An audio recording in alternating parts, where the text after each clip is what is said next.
Some years back, Sigrid and I sang in the church's choir. And it happened right there where we got to know each other, we were still high schoolers, that the choir members and their spouses took a trip every year, every summer, just to celebrate, pack up for a picnic, and drive a couple of hours and have a wonderful time just to enjoy the fellowship. Well, we didn't make it all the way to the picnic place yet. So we stopped and we opened up the luggage compartments of the bus, got some snacks out, closed them again, and drove on. And when we arrived, it happened that one of the doors of the luggage compartment wasn't closed, and one of the bags was missing. Sigrid's bag was missing, and I was the last one who touched the door.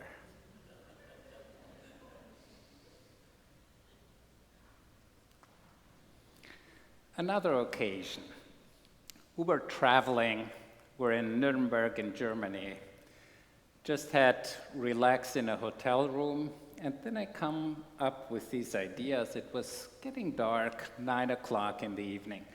Well, I'm going for a run. So, putting everything on, it was an area in town that I had no idea about, so I got running, and I have a pretty good sense of orientation. So I ran, and I took some corners, ran, and then I thought, where is the hotel? And I tried to backtrack my path. There was no hotel in sight.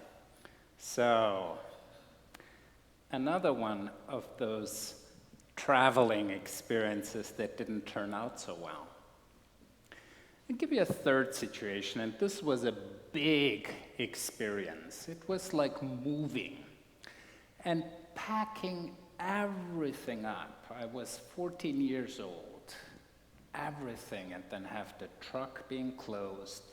Truck took off, and we were left behind, our family, core family, with 5 people, 3 brothers, my parents.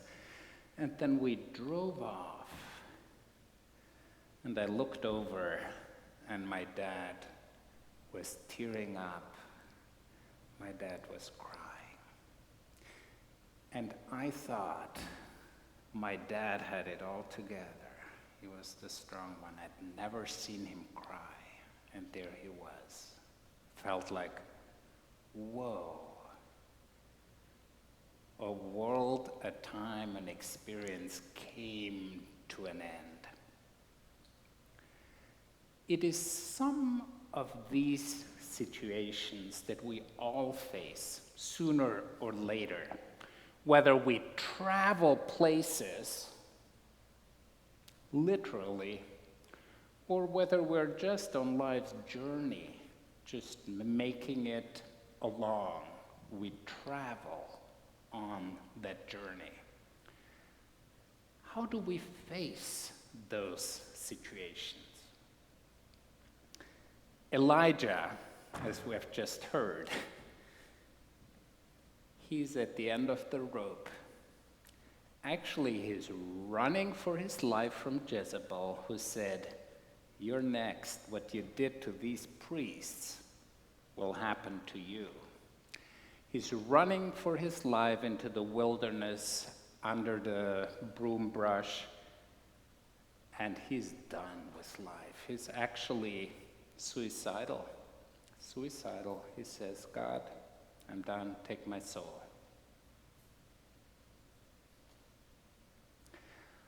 Paul, the great apostle, Paul, who had this vision to go all the way to Rome, to the capital, to spread the good news of Jesus Christ, whom he had experienced in his life. He had this vision, Jesus present, revealed to him as the apostle, the messengers of the living God.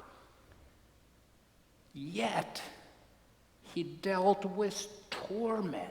What whatever that thorn was, whatever, he pleaded. He was on his knees. He said, God, take it from me. Not one time, not two times. It keeps consuming him. He wants to get rid of it. It does not go away.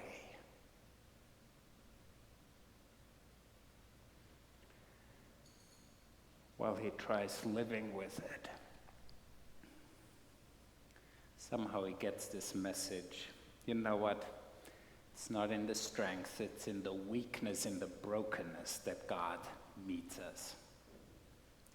There are situations, it's not going to go away. We all know of them. God doesn't protect us from them.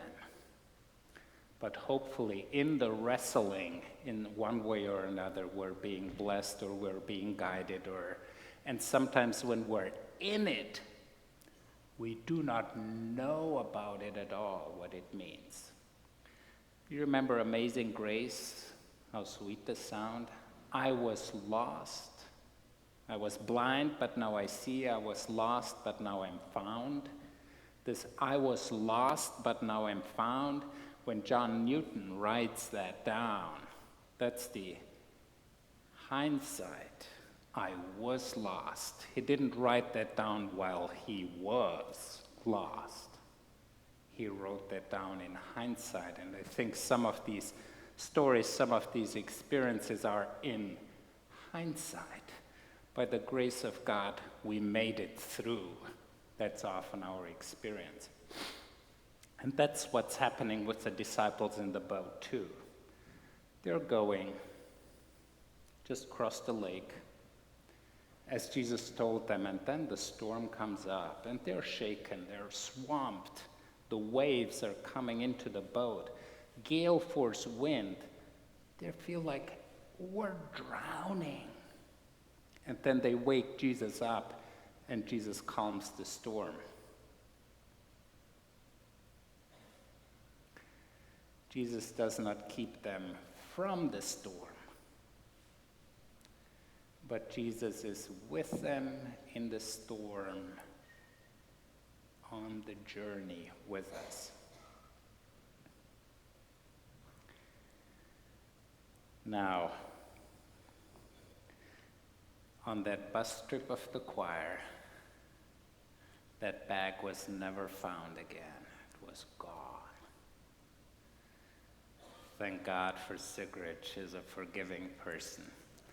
She should have known that very first sign. I'm trouble. On that run in Nuremberg, I was so lost. No cell phone, no nothing. I went to a phone booth and called the police. Can you help me? I felt this tall, humiliated, just like that.